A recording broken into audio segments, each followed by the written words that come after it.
Harus berimbang. Berimbang. Itulah keseimbangan. Itu semua yang kita jaga supaya benar-benar profesional dalam penyiaran, segala proporsinya juga sama. Tapi Sehingga kalau, tidak ada keadilan dicari. Tidak boleh membedakan. Misalnya kalau paslon 1 itu 1 kali tayangan sekian, paslon 2 juga harus begitu. Tidak boleh membedakan, taruh harga sekian. Harus rata. Itu kan mencari kita masalah keadilan. Bagaimana sebenarnya menonton yang baik. Bagaimana memilih siaran yang sehat, yang berguna. Karena banyak di antara remaja kita sekarang ini, mereka itu kadang-kadang menonton apa yang dia inginkan. Padahal seharusnya kita itu menonton apa yang kita butuhkan.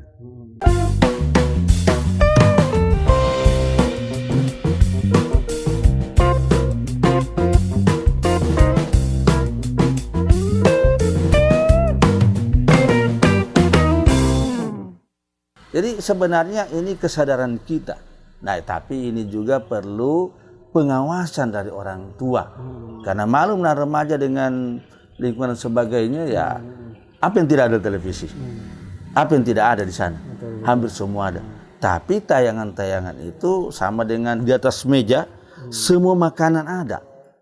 Tinggal kita pilih mana makanan yang cocok buat kesehatan kita. Nah, bagaimana memastikan itu Pak, biar terutama orang tua, bagaimana memastikan agar dia mampu untuk atau memberikan edukasi kepada orang tua biar anaknya ini tidak menyerap tontonan atau siaran-siaran yang terdapat unsur kekerasannya atau kekerasan verbal maupun seksual dan yang lain gitu Pak.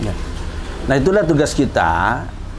Kami juga pernah mengedarkan membuat satu misalnya khotbah seragam Jumat, sampaikan khotbah Jumat. Ya, khotbah Jumat.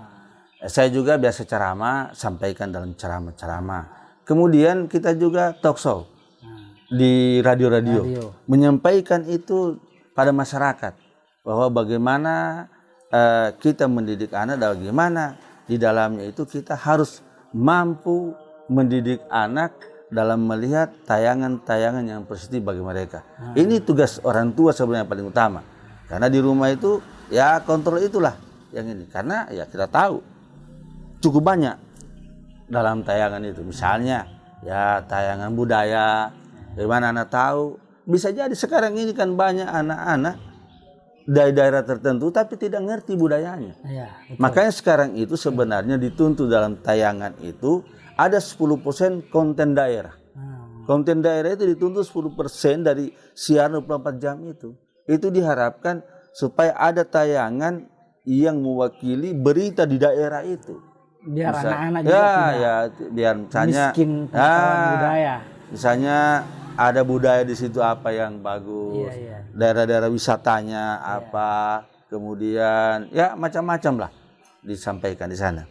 Karena itu masalah itu toh. Sehingga ada anak misalnya di Palu ada tayangan Kaledo. Itu kuliner Kota Palu. Kaledo dikenal dengan makanan khas Kota Palu. Itu antara lain Saya seperti juga itu. Kemarin beberapa hari barusan makan itu Kaledo. Itu Kaledo. Ternyata luar biasa. Itu khas Kota Palu. Iya. Daerah lain ya, padahal dia punya bumbu tidak terlalu banyak. Tapi alhamdulillah kalau tamu-tamu kita selama ini dengan itu pernah juga ditayangkan dalam konten itu 10% untuk daerah kuliner. Kuliner. Saya kira yang penting bagi kita itu yang kami lakukan seperti saya lembaga, saya ke daerah itu di samping memberikan wejangan bagi lembaga penyiaran, kami juga masuk ke sekolah-sekolah, juga mahasiswa, kita menyampaikan juga masyarakat umum. Kita mengadakan literasi media, menyampaikan literasi media ini bagaimana seharusnya kita memilih dan memilah tontonan televisi dan bagaimana kita memilih siaran di radio itu yang betul-betul berguna bagi kita anak bangsa ke depan. Seperti itu. Oke. Menarik ya perbincangan pada video kali ini, tentunya banyak membahas tentang fungsi dan bagaimana peran KPID sendiri di daerah khususnya di Sulawesi Tengah ini. Nah, sebelumnya Pak Abdul Khair ini adalah mantan calon wakil bupati Donggala Pak kalau tidak salah gitu ya. Pada tahun 2013 lalu juga calon. Ya, beliau ikut bertarung dan bahkan sampai ke MK pada waktu itu. Namun juga nasib atau takdir mungkin berkata lain gitu. Dan akhirnya mengalah dan dipimpin yang lain. Tapi paling tidak itu menjadi satu pengalaman yang penting juga Pak. Kalau Bapak melihat bahwa akhir-akhir ini misalnya kalau kita bercermin di DKI atau di beberapa tempat, pilkada seringkali menjadi momen menyebarkan informasi-informasi negatif, khususnya bagi pemilih pemula misalnya. Itu kan ada negatif campaign atau black campaign, bahkan untuk sampai soal-soal persoalan SARA dan lain-lain masuk di wilayah sana. Nah, Bapak sendiri bagaimana kira-kira menjaga agar konten-konten itu tidak khususnya di momen pilkada seperti ini? Baik, kami lakukan dari awal menyampaikan pada lembaga penyiaran. Kiranya untuk membuat berita itu betul-betul check and recheck. Jangan sampai berita hoax akhirnya itu menjadi fitnah di masyarakat. Kami menyampaikan kalau betul itu ada informasi, coba lakukan check and recheck benar atau tidak. Setelah itu check and recheck, pemberitaannya juga dibuatkan kalimat-kalimat yang bersahabat. Bukan kalimat-kalimat provokasi misalnya. Walaupun terjadi ini tapi kan perlu misalnya kalau televisi di blur, tidak perlu dia transparan. Kemudian kalau di radio itu menyampaikan ya dengan bahasa-bahasa yang bersahabat lah. Tidak bahasa memancing emosi masyarakat. Bagaimana seperti berita sekarang ini kalau kita tidak hati-hati, check and check. Apalagi kita umat Islam. Saya juga sering sampaikan itu dalam ayat Al-Quran itu kita sampaikan. Inja'akum fasikum binabain fatabayyanu. Apabila ada orang fasik berita kepadamu, maka telitilah kebenarannya. Ini Al-Quran. Jadi kita tidak boleh mendengar langsung telan dengar semua. Apalagi kita lihat, oh ini tunggu dulu. Karena bisa jadi televisi yang satu menyiarkan ini, yang satu menyiarkan ini, tunggu dulu yang mana. Karena bisa jadi informasi ini berbeda, tapi masing-masing sumbernya lain. Nah, untuk itu kita perlu hati-hati. Jangan sampai berita yang kita tuju ke masyarakat itu adalah berita hoax. Kalaupun berita itu benar, tapi kita buat berita itu bagaimana menarik sehingga tidak menjadi provokasi bagi masyarakat. Itu yang penting bagi kita. Karena ya namanya penyiar perlu kalimat-kalimat itu kalimat-kalimat yang santun, beretika, bermoral, sehingga punya daya tarik tersendiri bagi masyarakat. Saya kira seperti itu. Ya, karena kan seringkali yang dijadikan konten dalam penyiaran itu Pak, apa yang viral biasanya, apa yang viral akhirnya diusahakan untuk salah satunya agar itu ditonton, kan itu didengarkan. Jadi apalagi khususnya bagi mereka yang lembaga-lembaga penyiaran yang mencari keuntungan di sana, kan itu menjadi penting untuk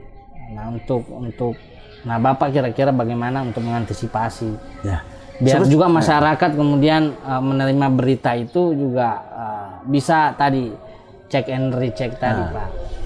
Seperti tadi saya katakan bahwa dari awal kami sudah menyampaikan pada lembaga penyiaran.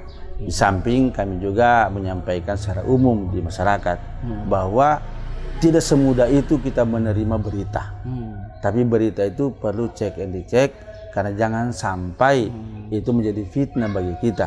Makanya lembaga penyiaran itu kami sampaikan itu penting sekali. Kalau betul-betul ada berita itu yang kita dapat, betul-betul benar adanya dan menyampaikan pada masyarakat itu perlu hati-hati. Karena satu kata yang keliru saja bisa menjadi bagian daripada salah paham masyarakat menerima itu. Sehingga kita betul-betul membuat berita dengan penuh kehati-hatian dan menyampaikan dengan kalimat-kalimat yang benar yang dianggap bermoral, beretika, bersahabat lah. Sehingga tidak kata-kata tidak memancing emosi masyarakat menjadi provokasi akhirnya. Ini penting sekali. Makanya selalu kami sampaikan pada literasi media, saya juga kalau ceramah atau khotbah kita sampaikan pada itu. Yang lalu sempat ada khotbah kita buat seragam itu khotbah tentang masalah bagaimana mengatasi hoax. Gitu. Oh ya, soal ini mungkin standar SOP yang harus diterapkan oleh lembaga penyiaran, selain daripada ini untuk menjamin bahwa informasi yang diberikan kepada masyarakat itu baik dan benar. Kira-kira standarnya untuk lembaga penyiaran khususnya di Provinsi Sulawesi Tengah ini sekaligus misalnya disampaikan bahwa standar-standar yang mesti dipenuhi dalam melakukan penyiaran itu bahasanya seperti apa, etikanya bagaimana, itu SOP-nya bagaimana lah gitu. Saya kira kalau berita itu benar-benar menyampaikan sederhana, ada juga dalam bahasa Kaili misalnya, bahasa daerah menyampaikan itu. Karena kan namanya juga kita budaya, yang menyampaikan berita itu seperti misalnya dalam COVID-19 ini, COVID-19. Kita ada, saya juga ada konten itu di radio menyampaikan dengan bahasa Kaili. Misalnya ada 3M, kita harus menjaga kesehatan dengan mencuci tangan setiap saat supaya bersih, kemudian memakai masker, jaga jarak. Nah, kita masukkan di radio itu, saya sendiri untuk konten saya di radio layanan masyarakat dengan menyampaikan bahwa pakai bahasa Kaili. Misalnya ya, toma-tomaku tina-tinaku, maksudnya bapak-bapak ibu-ibuku. Mau si popatora, mari kita harus kasih ingat. Mau voko si pale, ante sabu ala mapaci. Ini bahasa Kaili. Maksudnya kita cuci tangan dengan sabun supaya bersih. Memakai pomponganga. Maksudnya kita memakai tutup mulut dalam arti masker. Tapi pakai bahasa Kaili. Yang ketiga, raturu ngenane musingkani gaga. Anteroa, antemadea tona, karena itu namanya mengatur jarak. Jadi kita buat bahasa Kaili sehingga para ina-ina di kampung atau orang masyarakat yang tidak terlalu pandai bahasa Indonesia dengan memutar itu, insya Allah mereka mengerti pesan-pesan lewat lembaga itu sendiri. Jadi itulah standar-standar yang kita lakukan untuk menyampaikan berita pada masyarakat yang menarik dan akurat dan mereka pahami tentang itu. Saya kira itu standar yang tidak perlu kita terlalu, misalnya ya penyiarnya di Palu, tapi dia pakai logat Jakarta. Wah, iya, betul. Ini kan dianggap harus ini sesuai lokal ya, nah, seperti itu. Saya kira ini mereka sudah tahu para penyiar dan mereka profesional di bidang itu. Dia hanya saling mengingatkan saja lah. Saya kira itu penting. Terima kasih Pak. Ada pesan terakhir tidak Pak sebelum kita akhiri perbincangan kita pada video kali ini, karena juga sudah menjelang maghrib. Ada tidak pesan terakhir untuk masyarakat, khususnya masyarakat Provinsi Sulawesi Tengah, bagaimana mereka menyerap informasi, atau yang kedua untuk para lembaga penyiar agar memberikan informasi yang baik, itu bagaimana? Saya menyampaikan bahwa tugas ini adalah tugas kita bersama. Bukan hanya tugas KPID, tapi tugas ini adalah tugas semua masyarakat dalam memantau tentang lembaga penyiaran, termasuk berita-berita yang ada televisi maupun di radio. Seandainya ada, tolonglah diberitakan kepada kami, sama-sama kita untuk menyelesaikan di masyarakat. Yang kedua, saya menghimbau pada anak-anak saya, juga pada orang tua, karena yang memegang remote control itu adalah kita, bukan orang lain. Sehingga kita benar-benar memakai remote itu dengan sebaik-baiknya, sesuai dengan tidak hanya sekedar keinginan, tapi kebutuhan kita lebih dominan di dalamnya. Jadi pengawasan di sini di masyarakat kita, tapi di rumah tangga itu lebih utama. Dan pertama adalah orang tua yang mampu mengawasi anak dalam hal menonton televisi atau menekan radio, sehingga mereka benar-benar dapat memilih dan memilah siaran yang benar berguna bagi mereka untuk masa depan dalam hal pembangunan anak bangsa ke depan. Saya kira ini kita saling mengingatkan satu sama lain. Tidak perlu kita menyampaikan ini hak kewajiban orang lain, tapi kita semua wajib adalah mendidik anak kita untuk konten-konten siaran yang ada televisi maupun di radio. Saya kira seperti itu. Terima kasih Pak Abdul Khoir. Itulah tadi apa yang disampaikan oleh Pak Abdul Khoir, beberapa wawancara singkat kita yang juga hampir 45 menit sebenarnya, tanpa kita sadari ternyata sudah 45 menit. Penonton setia Anotasi ID, demikian mungkin terima kasih sekali lagi Pak, sebuah kehormatan buat kita tentunya Bapak sudah bersedia untuk kita. Terima kasih banyak. Saya juga terima kasih pada Dinda yang sudah memberi kesempatan pada kami untuk menyampaikan hal pada masyarakat. Ini sebuah penghormatan juga luar biasa buat saya. Terima kasih. Baik, terima kasih. Mudah-mudahan konten kami selalu hadir dan dapat mengedukasi teman-teman sekalian. Kita berharap apa yang kami hadirkan selalu bisa dan mampu mengedukasi masyarakat tentunya. Ya, saya sampaikan ya, bisa. Ya. Saya menyampaikan terima kasih serta mohon maaf jika ada hal-hal yang kurang tepat saya sampaikan.